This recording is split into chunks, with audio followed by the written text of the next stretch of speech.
Bismillahirrahmanirrahim. Assalamualaikum warahmatullahi wabarakatuh. Innal hamdalillahi nahmaduhu wa nasta'inuhu wa nastaghfiruh wa natubu ilayh wa na'udzu billahi min sururi anfusina wa min sayyiati a'malina. Man yahdihillahu fala mudilla lahu ومن يضلل فلا هادي له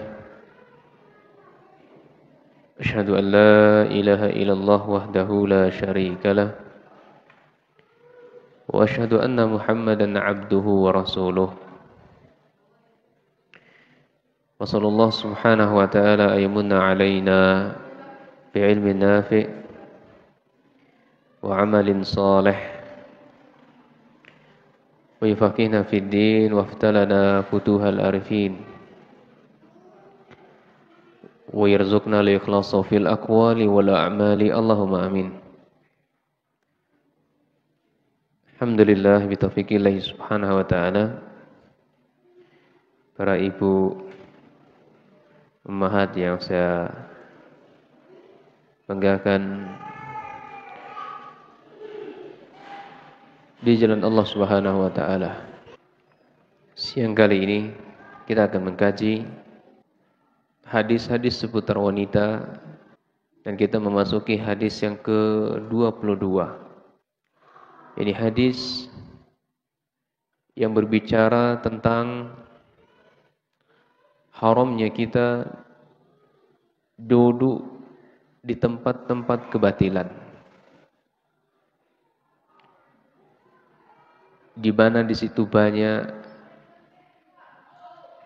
keharaman, kemaksiatan, kebid'ahan. Banyak di situ penyembahan berhala. Dilarang kita berkumpul-kumpul meskipun kita tidak melakukannya. Mempertontonkan aurat-aurat wanita atau menyaksikan aurat-aurat yang tidak halal untuk kita nikmati. Di hadis kedua ini secara tegas Nabi SAW nggak boleh, tidak diizinkan oleh syariat untuk menghadirinya meskipun kita tidak menikmatinya. Hadisnya adalah dari sahabat Jabir bin Abdullah radhiyallahu an, qala Rasulullah sallallahu alaihi wasallam bersabda, "Man kana yu'minu billahi wal yawmil akhir fala yadkhulul hammama bighairi izarin." Siapa di antara kita yang beriman kepada Allah dan dia beriman kepada hari akhir, mengimani tempat kembalinya, maka jangan sekali-kali dia memasuki tempat pemandian umum tanpa sepotong helai kain pun. Demikian pula, wa man kana yu'minu billahi wal yawmil akhir fala yudkhilul halilatahu hammama. Siapa di antara kita yang beriman pada Allah dan hari akhir, maka tidak dibenarkan, janganlah sekali-kali kita memasuki halilah kita ke tempat pemandian umum. Apa itu halilah? Halilah itu adalah ini istri kita, kemudian anak perempuan kita, ibu kita, atau orang-orang yang memang dia dalam tanggung jawab penuh oleh kita. Ini budak-budak kita misalnya, atau orang yang memang dia itu nafkahnya ditanggung kita. Maka jangan sekali-kali mengizinkan mereka untuk masuk ke tempat-tempat pemandian umum. Kenapa mereka dilarang oleh Nabi SAW? Karena disitulah tempat tersingkapnya aurat. tempatnya seseorang berselancar menikmati aurat-aurat orang lain. Laki-laki melihat aurat perempuan, perempuan melihat aurat laki-laki. Atau laki-laki terlihat aurat laki-laki lainnya. Maka enggak boleh kita duduk di situ, ikut menyaksikan di situ. Demikian pula wa man kana yu'minu billahi wal yawmil akhir fala yajlis ala ma'idatin tudaru 'alaiha al-khamru. Siapa di antara kita yang beriman terhadap Allah dan hari tempat kembali kita, maka janganlah sekali-kali dia duduk di tempat di mana tempat tersebut dihidangkan khamr. Ya khamr haram. Karena dia memabukkan. Kullu muskirin haramun, kata Nabi SAW. Segala sesuatu perkara yang membuat kita mabuk, candu adalah haram. Hadis ini diriwayatkan oleh Imam Tirmizi, Imam Nasa'i, Imam Ahmad, dan Syekh Albani menghukumi hadis ini derajatnya sahih.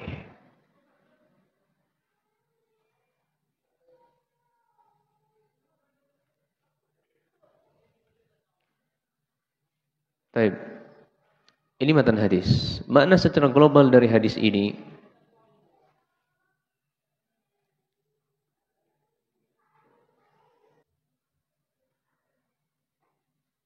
atau sebelum makna secara global, kita jelaskan perkata dari hadis ini. Wa fi hadzal hadis yaqulu Nabi sallallahu alaihi wasallam man kana yu'minu billahi wal akhir ay man kana yu'minu billahi alladhi khalaqahu imanan kamilan i'tiqadan wa amalan wa yu'minu bil yaumil akhir alladhi ilaihi ma'aduhu. Wa hadha uslubu targhibin wa tarhibin lin-nahi an fi'lin. Jadi dalam hadis ini Nabi SAW menggunakan kalimat man kana yu'minu billah wal mil akhir. Yaumul akhir digandingkan dengan iman kepada Allah. Ini dalam rangka untuk mengingatkan kita kehidupan yang sebenarnya, tempat kita dikembalikan.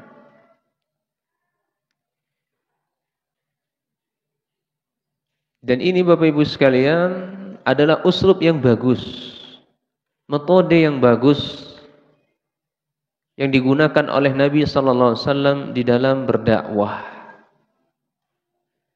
Jadi metodenya adalah targhib wa tarhib.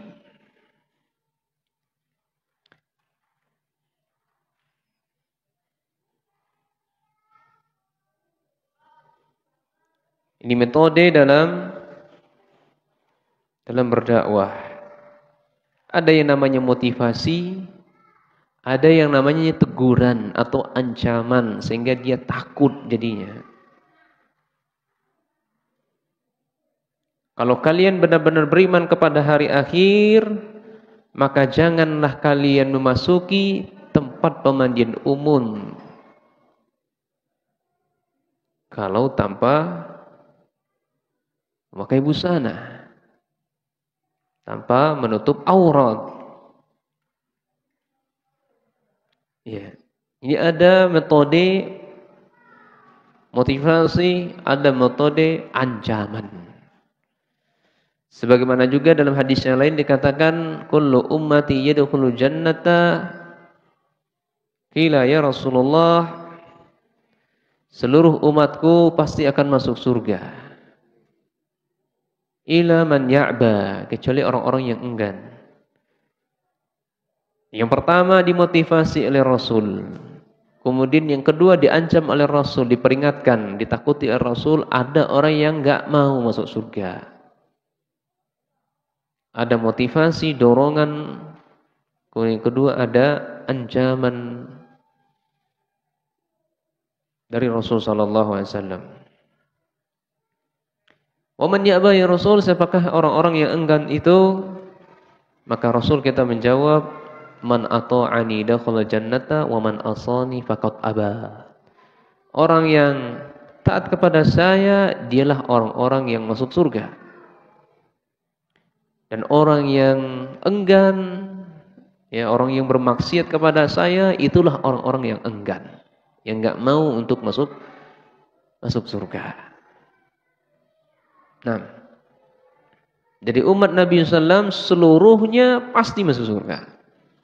Yang enggak mau saja, orang-orang yang enggan saja yang enggak mau. Jadi orang-orang yang bermaksiat kepada Rasul sallallahu alaihi wasallam. Demikian pula hadis ini ada motivasi, ada ancaman. Motivasinya, siapa di antara kalian yang beriman kepada Allah, ya, dan hari akhir, hari tempat kembali kalian, maka janganlah sekali-kali kalian mengikuti fala yadkhulul hammama biwari idhar. Janganlah memasuki tempat pemandian umum tanpa penutup, ya, aurat, ya, atau ya, kecuali dengan memakai kain sarung.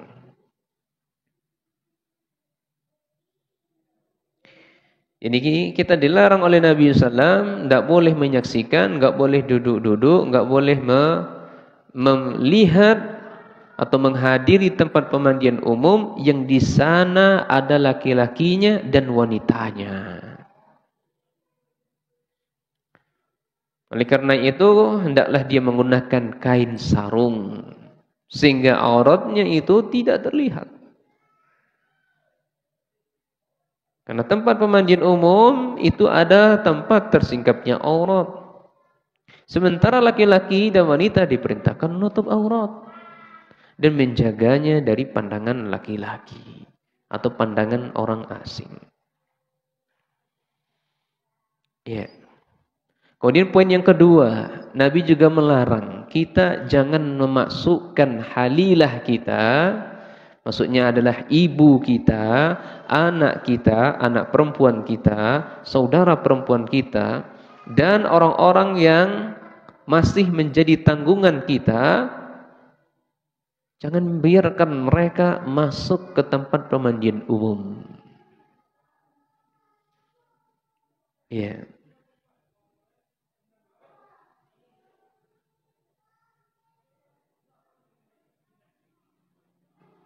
Kemudian poin yang ketiga dilarang oleh Nabi SAW, jangan pernah duduk menghadiri majelis-majelis atau tempat-tempat di situ dihidangkan khamar.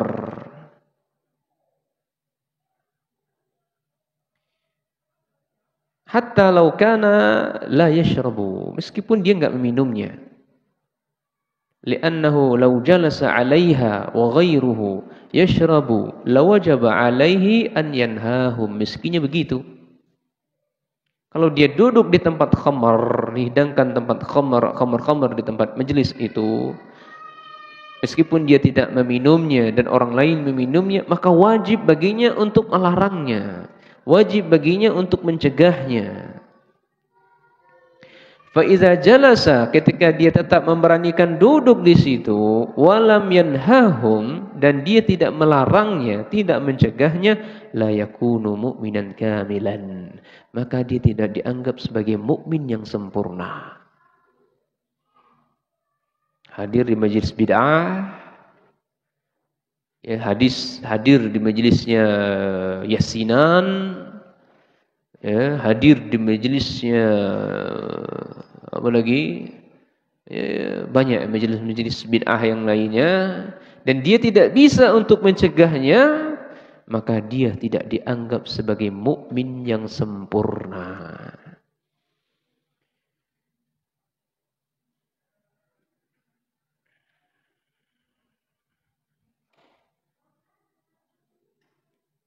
Maka dalam hadis ini peringatan dan ancaman bagi orang yang melakukannya agar dia tidak diazab pada hari akhir nanti. Makanya fazahaba jumhurul fuqaha ila an dukhulal hammam masyru'un lirrijal walin nisa walakinnahu muqayyadun bi'adamil kashfil awrad wa ayyaslama ad-dakhilu minan nadhari ila awratin nas wa massuha yahrumu min babil awla lianna kashfal awrati wa musyahadata haramun syar'an. Jadi jumhur para ulama mereka sudah sepakat kalaupun mau tetap mandi di tempat pemandian umum mestinya harus memenuhi syarat, harus memenuhi kriteria. Silakan mau ke kolam renang, pemandian umum silakan, syaratnya satu, pastikan ia tidak tersingkap auratnya. Kemudian dua, pastikan ia selamat tidak melihat orang lain, melihat aurat orang lain. Dan yang ketiga, pastikan ia tidak menyentuh orang lain. Tentu ini lebih aula lagi keharamnya kalau dia sempat menyentuh. Karena tersingkapnya aurat dan memandangnya saja haram, apalagi sampai menyentuh. Ini tiga syaratnya harus dipenuhi, Bu. Makanya kalau ibu mau renang, silakan renang. Semuanya para wanita semuanya. Dan laki-laki nggak boleh masuk. Meskipun istrinya ada di dalam kolam renang itu. Meskipun anaknya ada di kolam renang itu. Meskipun ibunya ada dalam kolam renang tersebut. Pastikan wanita semuanya. Dan wanita itu sebut pastikan semuanya menutupi aurat. Dan pastikan semua wanita itu jangan sampai mereka bersentuhan. Ini auratnya. Sentuh saja tidak. Melihat saja tidak boleh. Apalagi menyentuh. Mana dalilnya? Dalil lainnya adalah diriwayatkan oleh Imam Tirmizi, Abu Dawud dari Bahzi bin Hakim, an abihi dari bapaknya, an jaddihi dari kakeknya. Qala, beliau berkata, qultu ya Rasulullah, wahai Rasulullah, awratuna ma na'ti minha wa ma nadharu. Wahai Rasulullah, bagaimana dengan aurat kami nih? Apa yang harus kami lakukan nih? Dan apa pula yang harus kami hindarkan? Apa yang kami lakukan dan apa pula yang mestinya kita hindarkan?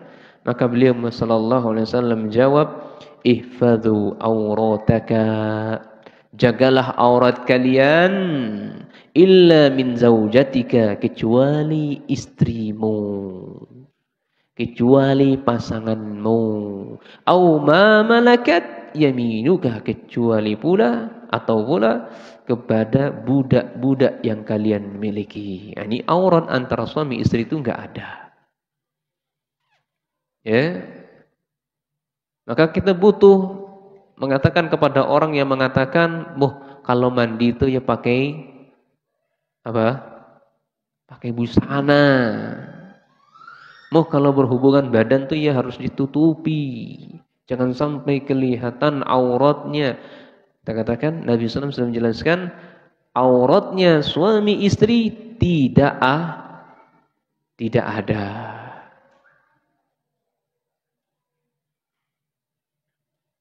Atau aurat di antara budak-budak mereka. Tapi sekarang nggak ada budak lagi. Qala, dia dikatakan lagi, qultu ya Rasulullah, idza kana al-qaumu ba'duhum fi ba'din, bagaimana suatu kaum dengan kaum lainnya mereka tercampur? Maka Nabi SAW mengatakan, ini istata'ta an la yarayannaha ahadun fala yarayannaha. Kalau kalian mampu enggak melihat aurat mereka, maka jangan melihat auratnya. Kalau kita enggak mampu nih melihat aurat seseorang, maka jangan pernah melihat auratnya. Qultu, dikatakan lagi, ya Rasulullah, idza kana ahaduna khalian, ya Rasulullah, bagaimana kalau di antara kami ini Tidak ada seorang pun kecuali kami sendirian. Boleh enggak kami telanjang tanpa busana? Maka dijawab oleh Nabi SAW, Allahu ahaqqu ayyustahya minhu minan nas. Allah lebih berhak untuk engkau merasa malu darinya daripada manusia. Dan potongan hadis inilah ya Bapak Ibu sekalian, ummahat, yang menjadi dalil bagi saudara-saudara kita yang mengatakan aurat antar suami istri itu ada. Ketika mandi itu ya mau ya pakai kain sarung. Maka berdasarkan dalil-dalil yang ada yang lainnya ikhwan, ibu sekalian, Nabi SAW dengan Ummul Mukminin ketika mandi bareng gimana? Tanpa busana atau pakai busana? Tanpa busana. Dan beliau berebutan dengan Aisyah. Rebutan gayung. Ya, kata Aisyah mengatakan, oh tinggalkan untuk saya, sisakan untuk saya, sisakan untuk saya. Ini mandi bareng. Bu, pernah enggak mandi bareng sama suami? Hah? Pernah? Enggak pernah, Ustaz. Saya mandi bareng itu malam pengantin aja, Ustaz. Dan malam keduanya enggak pernah lagi mandi bareng, Ustaz, sampai sekarang. Subhanallah. Justru kita semakin kenal sunnah, semakin romantis berumah tangga. Kalau bisa setiap hari mandi bareng sama istri, mandi bareng sama suami. Manja amat mas, mandi aja sendiri sana. Sabun sudah ada, sampo sudah ada, udah lengkap, tinggal mandi, air hangat sudah saya sediakan, mandi sana. Gak gitu. Ya, enggak begitu caranya. Jadi mandi bareng itu ikhwan, Bapak Ibu sekalian, itu mengeratkan, lebih meningkatkan rasa cinta kita kepada pasangan hidup kita. Ya, dalam hadis yang lain Nabi SAW pernah mandi bareng fi ina'in wahid, dalam satu bejana dengan Maimunah, dengan istri beliau. Ya, mandi bareng itu maksudnya ketika beliau berhubungan badan dengan istrinya, akhirnya beliau mandi bareng. Baik.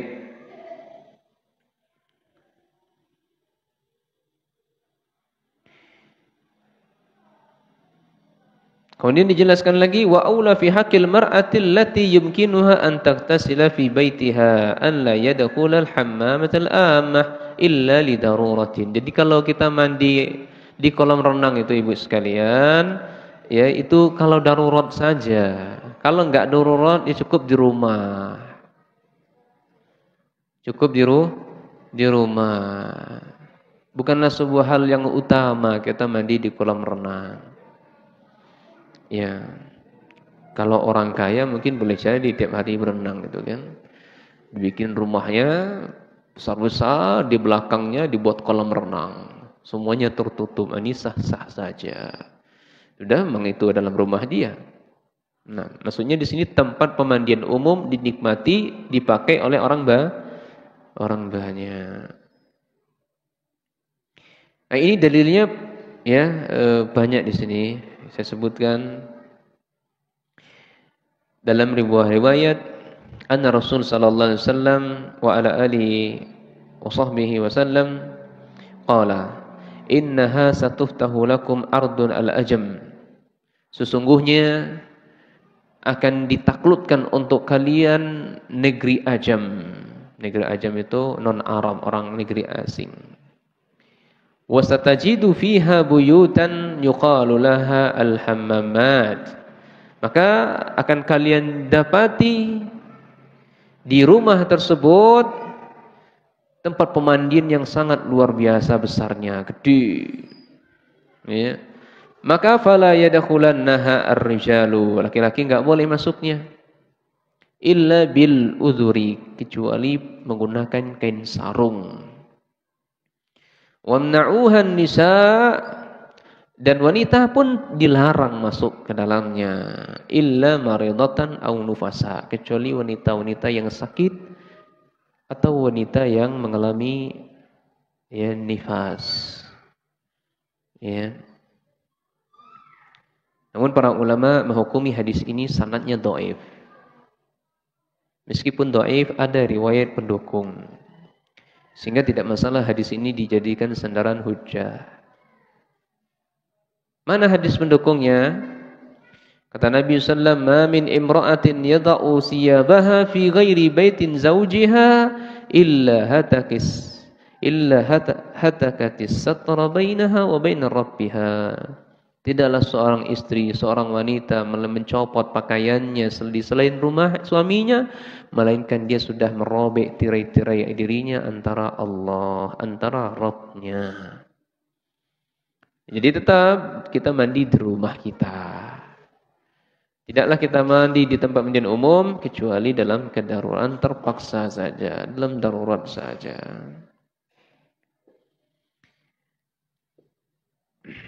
Maka berdasarkan dalil ini wa bina'u 'ala dzalik fal haditsu rawahu Tirmizi wa haditsun hasanun. Hadis yang diriwayatkan oleh Imam Tirmizi tadi adalah hadis yang hasan.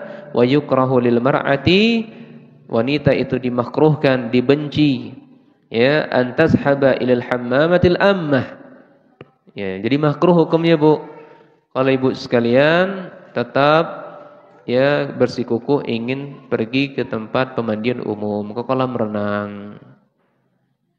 Amma idza kana kashful awrati muhaqqaqan kama huwal halul halayah alaihi fi zamanina fa yahrum zihabu ila hammam. Lebih-lebih lagi zaman kita sekarang, tempat pemandian itu tidak terkondisi lagi, sudah campur baur, aurat-auratnya sudah tersingkap, tapi tetap kita memaksa pergi, maka jatuh padanya keharuman. Hadza wallahu a'lam. Ya. Ibu mau pergi kolam renang, silakan, dibenci. Kalau ya auratnya masih tertutup, tertutup. Tapi kalau terbuka, tercampur, maka hukumnya haram.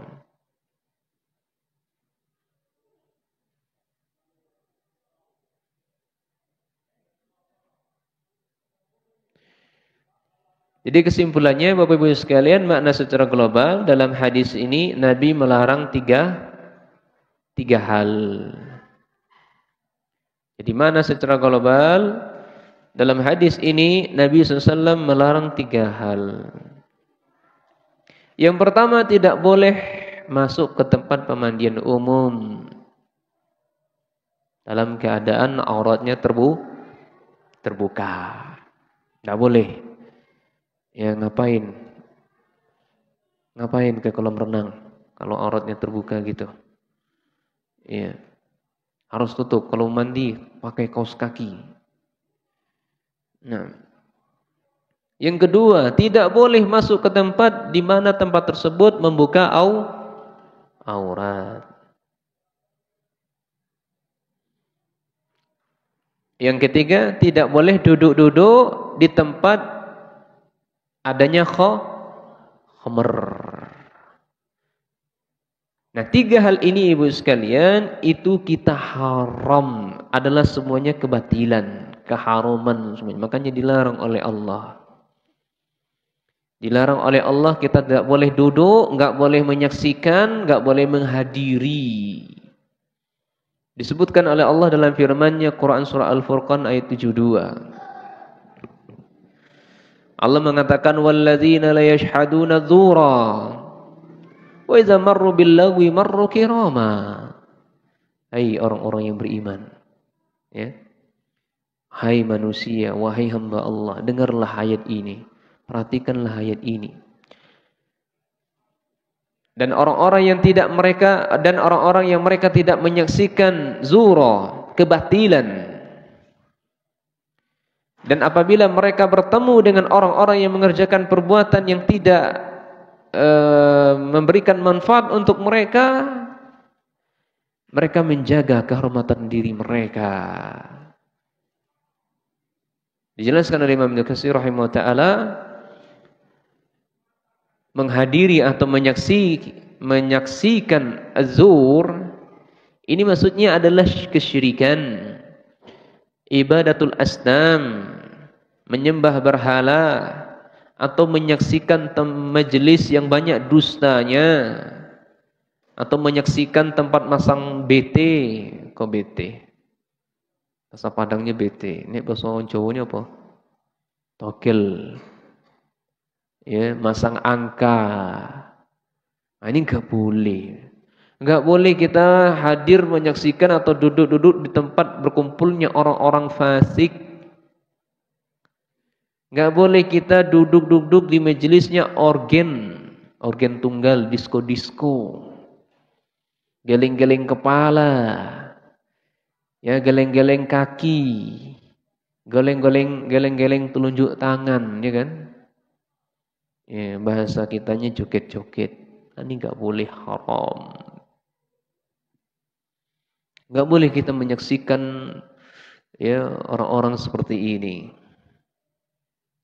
Atau menghadiri majelis-majelis batil, majelis bid'ah. Ya, Maulid Nabi. Ya, batil atau disyariatkan? Batil. Ngumpul-ngumpul di rumah kematian, batil atau disyariatkan? Hah? 1 hari, 2 hari, 3 hari, 4 hari, 1000 hari. Batil, haram. Kita duduk di majelis itu. Ustaz, keluarga kita gimana Ustaz? Moh.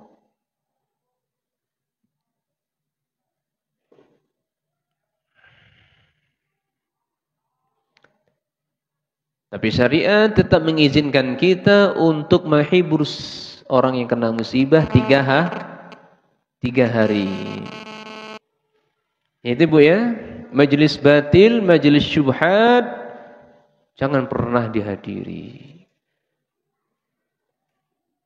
Dikiaskan dengan menonton majelis batil di HP, haram. Menyimak ustaz-ustaz ahli syubhat, ahli bid'ah, haram. Tak boleh. Sekelas Imam Ahmad, hafal jutaan hadis kan Bu? Ya kan? Sekelas Imam Ahmad. Sekelas Imam Tawus.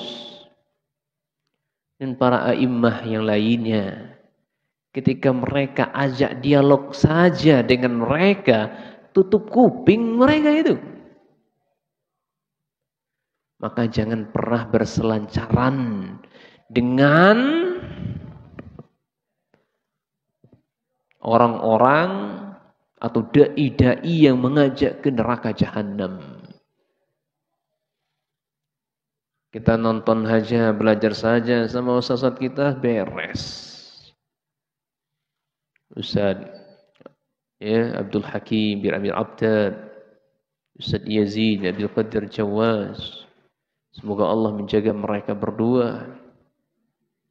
Ustaz Aun Rafi bin Ghufran dan ustaz-ustaz senior yang lainnya yang saat ini masih hidup, dan itulah keberkahan yang akan kita miliki.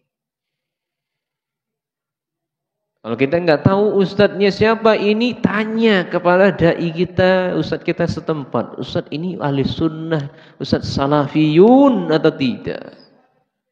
Bermanhaj salaf atau tidak? Berpegang teguh tidak dengan manhaj yang kokoh ini? Manhajnya para anbiya, manhajnya para rasul, manhajnya para sahabat ridwanullah alaihim jami'an.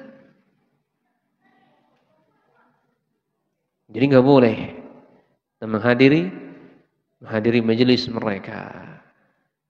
Nggak boleh kita menghadiri majelis yang nyanyi-nyanyi, alat-alat musik, haram. Nggak boleh kita menghadiri ya perayaan-perayaannya orang-orang musyrikin, orang-orang kafir. Ya. Om, nanti datang ya ke rumah saya ya. Ngapa? Ulang tahun. Anak saya ulang tahun. Haram. Ya.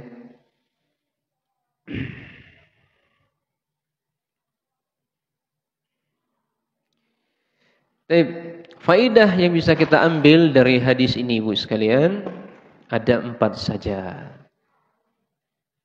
Faidahnya ada 4 saja. Pertama, suami akan diminta pertanggungjawaban mengenai kepemimpinan atas istrinya di hari kiamat nanti. Dia akan dihisab atas berbagai perbuatannya terhadap istrinya. Karena tindak tanduk apa yang dikerjakan istrinya itu ada di tangan suaminya. Maka segala keputusan itu ada sama suaminya. Ketika suaminya mengizinkan istrinya hadir di majelis-majelis batil, ketika suaminya menghadirkannya untuk hadir di tempat aurat-aurat terbuka, maka dia akan diminta pertanggungjawaban. Tapi ketika suaminya sudah melarang, tapi tetap istrinya ngeyel, maka seseorang tidak dibebani dengan dosa orang lain. Seseorang tidak dibebani dengan dosa orang lain. Kemudian yang kedua, melaksanakan tanggung jawab terhadap sang istri dengan baik. Melaksanakan tanggung jawab terhadap sang istri dengan baik merupakan indikator keimanan suami kepada Allah dan hari akhir. Jadi keimanannya sempurna kalau sang suaminya melaksanakan tanggung jawab terhadap sang istri. Jadi istrinya itu benar-benar dijaga dari hal-hal yang haram sehingga sempurnalah keimanannya. Kemudian yang ketiga, wanita diharamkan memasuki pemandian umum tadi yang sebagaimana yang kita sebutkan, kolam renang atau bahasa sekarang mungkin sauna, atau tempat-tempat yang sejenis dengannya. Kemudian faedah yang terakhir, sudah semestinya menjadi kewajiban bagi seorang istri untuk membantu sang suami agar ia bisa melaksanakan tanggung jawab terkait diri sang istri dengan baik. Jadi kerjasamalah ibu dengan sang suami. Kalau suaminya ngelarang ya ikuti saja. Tidak usah marah, tidak usah ngeyel, tidak usah cemberut, tidak usah mau sampai kok nggak ajak ngobrol, suaminya nih kebangetan gitu kan. Ini hadis yang ke-22. Bisa dipahami Bu ya? Insyaallah. Terlalu cepat atau terlalu lambat? Terlalu cepat? Enggak, insyaallah. Tapi hadis yang ke-23. Ini hadis yang berbicara larangan kita tidur dalam satu selimut. Satu selimut.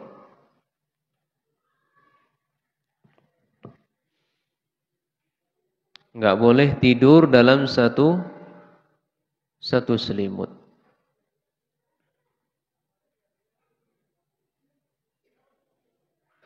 Dalilnya adalah dari sahabat Sa'id Al-Khudri radhiyallahu an. Nabi sallallahu alaihi wasallam bersabda, "La yanzuru ar-rajulu ila auratir rajul walal mar'atu ila auratil mar'ah." Tidak boleh laki-laki lihat aurat laki-laki. Tidak boleh wanita melihat aurat wanita. Ini dua hal yang dilarang. Laki-laki tidak boleh lihat aurat laki-laki. Ya. Wanita tidak boleh pula lihat aurat wanita. Wala yubdir rajulu ila rajuli fi saubin wahid. Ini enggak boleh seorang laki-laki satu selimut dengan laki-laki lain. Ya. Meskipun dia pakai busana, ini enggak boleh. Apalagi tanpa busana, min babil aula tidak boleh. Pagar alam dingin Ustaz. Akhirnya selimutnya satu. Akhirnya satu selimut dengan laki-laki. Ini nggak boleh. Tanpa busana saja tidak boleh, apalagi tanpa busana. Maka akan terjadi peperangan nantinya. Demikian pula wala tufdil mar'atu ilal mar'ati fi saubin wahid, sama wanita pun juga gitu, enggak boleh tidur satu selimut dengan wanita. Kalau tidur satu selimut dengan wanita meskipun tanpa busana ya enggak boleh, apalagi tanpa busana, maka akan terjadi kebakaran. Ini istilah-istilah saja Bu ya, maksudnya terjadi sesuatu yang nggak diinginkan gitu. Terjadilah sesuatu yang terjadi. Gitu.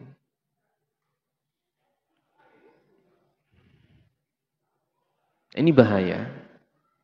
Tidur satu selimut. Makna secara global dari hadis yang kita baca, dalam hadis ini Nabi SAW melarang seorang laki-laki melihat aurat laki lain. Demikian pula seorang wanita melihat aurat wanita yang lain.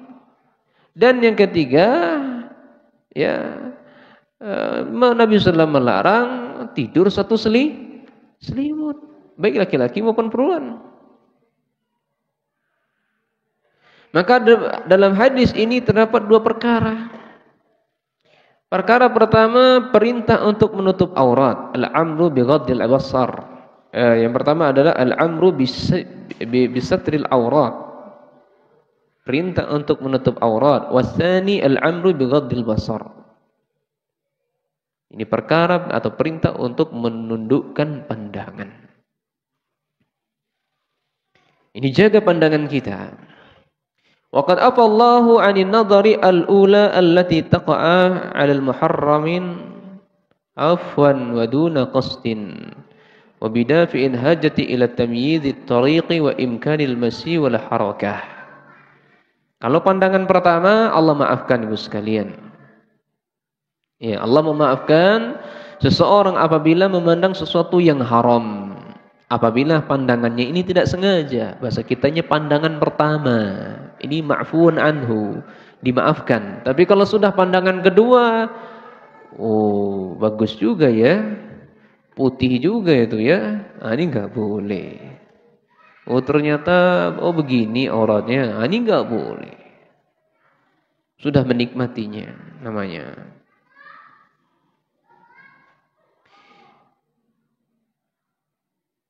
Jadi memandang aurat wanita itu menjadi haram jika tidak ada kebutuhan syar'i di dalamnya. Akan tetapi kalau ada kebutuhan syar'i, maka tidak mengapa untuk memandangnya. Tapi dengan syaratnya ada. Bu kalau melihat seseorang, melihat aurat seseorang, ya, kalau enggak kebutuhan syar'i, maka tidak boleh. Kalau ada kebutuhan syar'i, ada syarat. Apa syaratnya?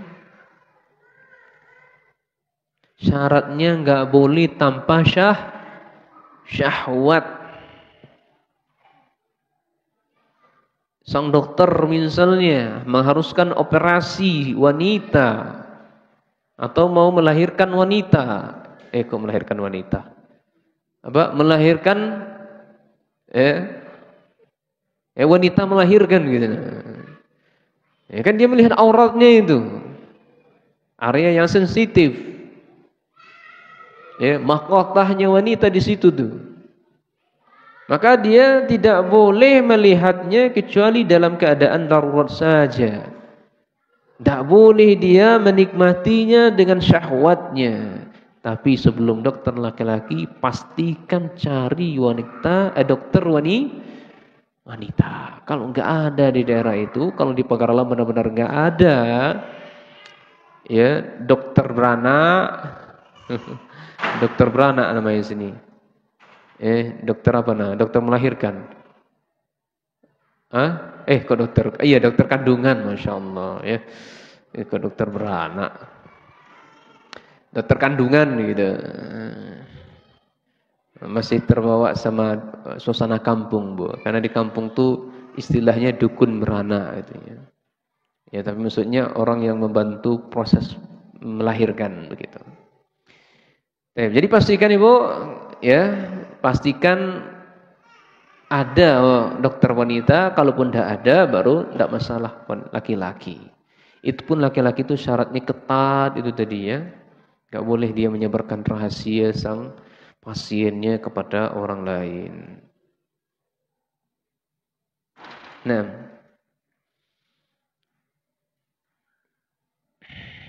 jadi kesimpulannya,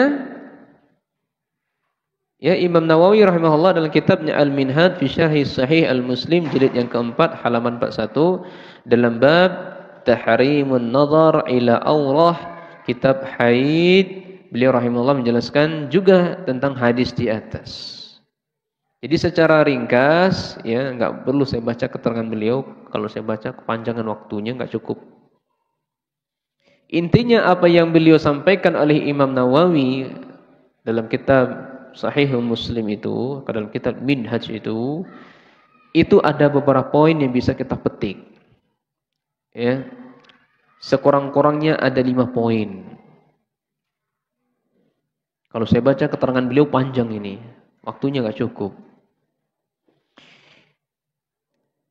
Ya, poin yang pertama apa yang dijelaskan oleh Imam Nawawi, diharamkan melihat aurat orang lain walaupun itu sesama laki-laki atau sesama wanita. Adapun batasan auratnya kita sudah jelaskan pertemuan sebelumnya.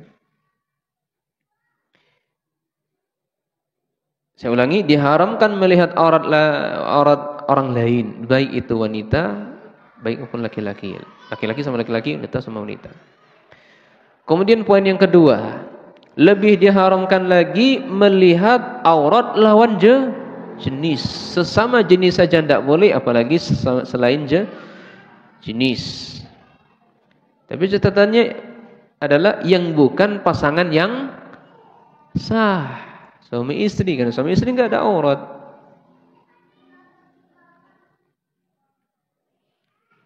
Kemudian yang ketiga, diharamkan masuk dalam satu selimut selain suami istri. Ya, kalau suami istri ya boleh ya. Disyariatkan, bukan haram. Memang begitu mestinya. Satu selimut tanpa busana.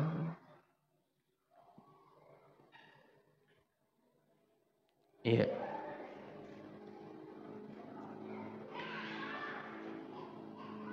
Kemudian yang keempat, diharamkan saling menyentuh aurat sesama laki-laki atau sesama wanita. Adapun suami istri ini enggak masalah.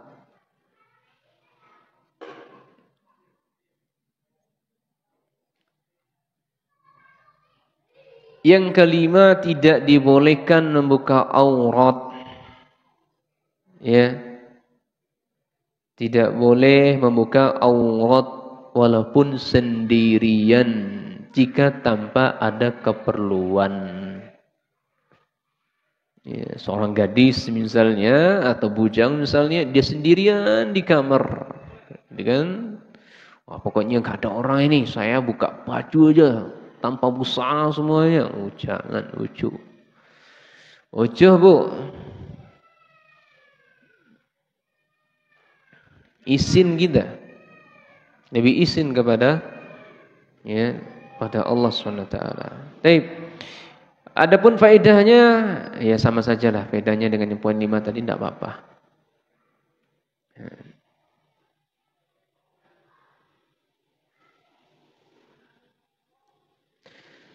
Hadis yang ke-24 lagi. Hadis yang ke-24 ini hadisnya lumayan panjang ini. Kita asar jam berapa? Jam 3 lewat ya. 3:30. Ya, insyaallah cukup lah. Hadis yang ke-24. Ini hadis yang berbicara tentang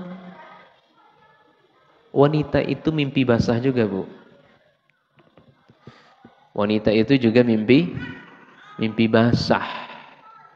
Mimpi berhubungan badan di saat dia tidur.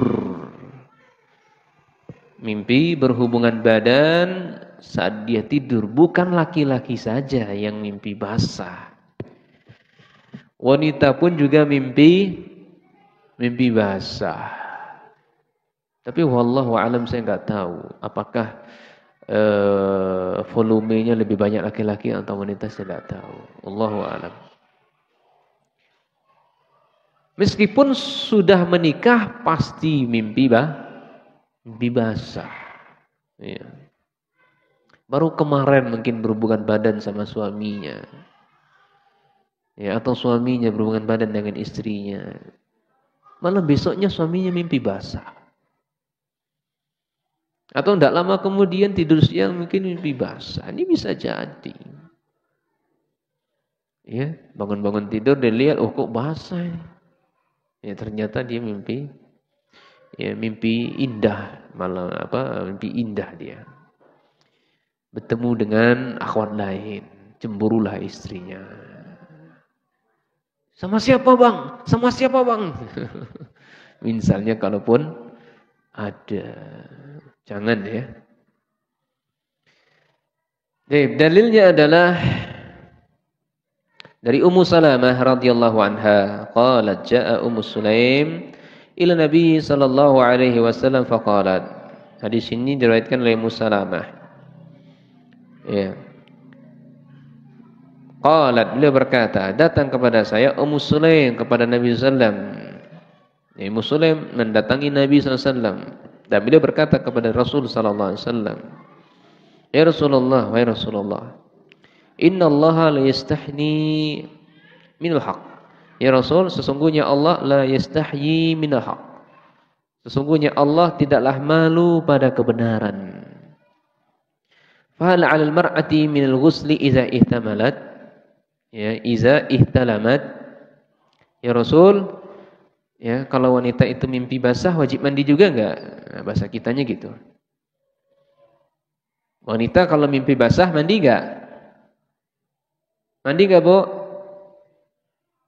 Apa dijawab Rasul? Faqala Rasul sallallahu alaihi wasallam, "Na'am." Tetap mandi. Idza ra'atil ma, kalau kalian melihat air. Ya, kalau kalian melihat air, bukan lihat air sumur, enggak. Bukan lihat ember, air pencuran, enggak. Memang basah di area sensitif kita. Basah celana. Maka faqalat Ummu Salamah, ya Rasulullah, wa tahtalimul mar'atu, apakah wanita itu juga ihtilam, mimpi basah? Maka kata Nabi sallallahu alaihi wasallam, taribat yadak, celaka kamu. Ya, celaka kamu ini maksudnya bukan doa, bukan dalam bahasa Arab, ini bukan doa, kalimat doa tidak ya. Ya. Fabima yushbihuha waladuha. Lantas dari mana datangnya kemiripan seorang anak itu kalau bukan dari air mani? Bukan kalau datang dari air sperma. Anak itu ada miripnya dengan orang tuanya, ada mirip dengan keluarga orang tuanya karena air. Hadis ini diriwayatkan Imam Bukhari, nomor hadis 130. Hadis yang semakna dengan hadis ini. Hadis yang semakna dari sahabat Anas bin Malik radhiyallahu an. Ummu Sulaim haddatsat anha sa'alat Nabi sallallahu alaihi wasallam 'anil mar'atah tara fi manamiha ma yara ar-rajul. Jadi Ummu Sulaim berbicara kepada Rasul sallallahu alaihi wasallam tentang wanita yang mengalami mimpi sebagaimana laki-laki juga mengalami mimpi basah. Maka Nabi SAW mengatakan, "Idza ra'at dzalikal mar'atu faltaghtasil." Kalau wanita melihat air, maka hendaknya mereka mandi. Maksudnya ketika dia mimpi basah, hendaknya mereka mandi. Faqalat Ummu Sulaim, ya berkata, "Wastahyitu min dzalik." Akhirnya Ummu Sulaim pun merasa malu. Ya, Ummu Sulaim malu jadinya. Qalat wa hal yakun hada? Apakah itu bisa terjadi? Faqala Nabi sallallahu alaihi wasallam, "Na'am, bisa terjadi." Famin aina yakunu syabah? Dari mana adanya kemiripan anak itu?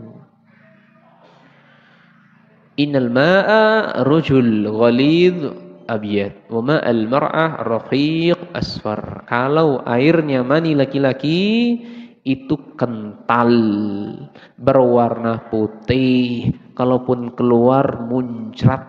Nah, itu laki-laki. Tapi kalau air maninya wanita itu lemas. Kalau keluar enggak seperti muncrat laki-laki, dia encer dan warnanya kuning. Famin ayyihima ala aw sabaqa yakunu minhu syabahu. Ya. Siapa dari keduanya yang lebih dominan atau lebih dahulu, maka dari situlah timbul kemiripan. Dalam riwayat lain ibu sekalian, kalau air mani laki-laki mengalahkan air mani wanita, maka kemiripan dengan keluarga laki-laki, keluarga ayahnya.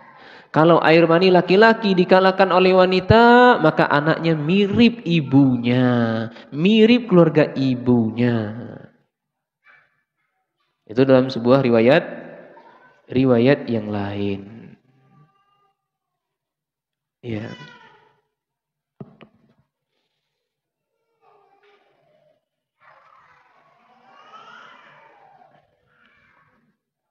Dalam riwayat lain juga dikatakan seorang Yahudi datang kepada Nabi sallallahu alaihi wasallam untuk bertanya tentang permasalahan anak. Ini orang Yahudi bertanya kepada Rasul. Maka beliau sallallahu alaihi wasallam menjawab, ya, ma'ar rajuli abyad wa ma'ul mar'ati asfar. Fa iza ijtama'a air maninya laki-laki itu ya kental putih muncrat. Kalau wanita itu lemah dan kuning-kuningan encer. Idza ijtama'a ketika mereka air mani itu bercampur menyatu, fa'ala mani rajuli manil mar'ah azkari biiznillah. Masyaallah ya. Jadi kalau air mani laki-laki mengalahkan air mani wanita, maka anak yang lahir adalah laki-laki dengan izin Allah. Saya ulangi nih. Air mani laki-laki mengalahkan air mani wanita, maka anak yang lahir laki-laki. Anak kita laki-laki nih. Oh, berarti air mani laki-lakinya menang bertarung dengan maninya perempuan. Iya. Dengan izin Allah. Namun apabila wa idza ala manil mar'ati manir rajuli anazan biiznillah. Sebaliknya demikian. Apabila air mani wanita mengalahkan air mani laki-laki, maka yang lahir anaknya wanita dengan izin Allah. Kalian anak kita wanita nih, oh berarti air mani saya menang, kata si wanita. Itu hadis riwayat Muslim. Hadis riwayat Muslim.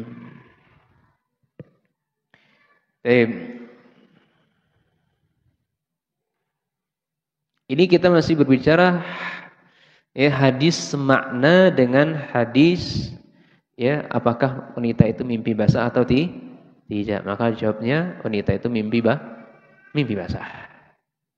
Dan kita akan pelajari siapa sih Ummu Sulaim ini. Ummu Sulaim ini ada yang nama beliau adalah Sahlah bintu Milhan ya, Sahlah bintu Milhan atau binti Milhan. Dan beliau ini, Ummu Sulaim ini adalah ibundanya sahabat Anas bin Malik. Anas bin Malik itu siapa? Pembantu Rasul sallallahu alaihi wasallam yang bermulazamah sehari-hari 10 tahun beliau bersama Rasul sallallahu alaihi wasallam. Ummu Sulaim ibunya Anas bin Malik. Ada juga yang mengatakan Ummu Sulaim ini namanya Mulaikah. Ada juga namanya Rumaisa. Ya. Wakila ghaira dzalika dan lainnya. Jadi banyak nama Ummu Sulaim ini. Ini panggilan-panggilan Ummu Sulaim di tempat kelahiran beliau. Nah, beliau Ummu Sulaim ini memiliki suami kana tahtal Malik bin Nadir. Suaminya namanya Malik bin Nadir. Beliau menikah di masa jahiliyah. Falamma aslamat, tatkala Ummu Sulaim ini Islam, ya, ghadabat zaujuha. Akhirnya Malik bin Nadir ini marah sama Ummu Sulaim. Akhirnya dibawalah Ummu Sulaim ke Syam. Akhirnya dia mati di Syam itu. Jadi gerisam mati. Tsumma khatabaha Abu Talhah. Dan Abu Talhah ingin mengkhitbah Ummu Sulaim. Namun Ummu Sulaim seorang muslim, Abu Talhah bukan muslim. Ya, kalau kamu mau menikahi saya silakan, tapi syaratnya ada. Kamu masuk Islam dulu. Ini maharnya. Ummu Sulaim enggak minta maharnya lain kecuali Islamnya Abu Talhah. Jadi tidak apa-apa Bu ya, mahar itu bukan harus sesuatu dengan uang, itu tidak. Ya, tidak harus berupa benda, itu tidak. Keislaman seseorang jadikan mahar pun boleh. Sebagaimana Ummu Sulaim ya, sebagaimana Talha itu maharnya adalah keislaman beliau. Itulah Ummu Sulaim dan pernikahannya. Jadi kalau berkaitan dengan hal-hal yang malu pada kebenaran Bu, jangan menggugurkan kita untuk tidak bertanya. Kayaknya izin deh kalau saya bertanya kepada ustaz perkara itu. Nah, maka pastikan ya sebelum kita bertanya kepada ustaz tersebut, pastikan ada ustazahnya. Kalaupun tidak ada ustazah, maka kita ya berusaha untuk menyampaikan kepada istri ustaz dulu. Nanti istri ustaz menyampaikan ke suaminya, nanti ustaznya menyampaikan lagi kepada istri. Itu jauh lebih selamat. Nah, wallahu a'lam bishawab. Sebenarnya pembahasan ini masih panjang ikhwan, Bapak sekalian. Mungkin saya cukupkan ya di sini saja. Intinya secara global hadis ini menjelaskan kepada kita beberapa poin bahwasanya Allah itu tidak malu kepada kebenaran. Bahwasanya Allah tidak malu kepada kebenaran. Demikian pula bahwasanya wanita itu juga mengalami mimpi basah. Sebagaimana laki-laki mimpi basah, perempuan pun juga mengalami basah. Pada umumnya mimpi basah itu adalah berhubungan badan. Wanita pun juga demikian. Kemudian yang ketiga dalam hadis ini Nabi SAW menjelaskan kemiripan seorang anak itu dengan orang tuanya. Dikarenakan mani mereka masing-masing. Kalau mani laki-laki mengalahkan mani wanita, maka anaknya dengan izin Allah laki-laki. Kalau mani perempuan mengalahkan mani laki-laki, maka anaknya perempuan dengan izin Allah. Wallahu a'lam bissawab. Sampai di sini saja. Ya, semoga Allah berikan taufik pada kita semuanya. Nah, wallahu a'lam bissawab. Kita akhiri subhanakallahumma bihamdika asyhadu an la ilaha illa anta astaghfiruka wa atubu ilaik.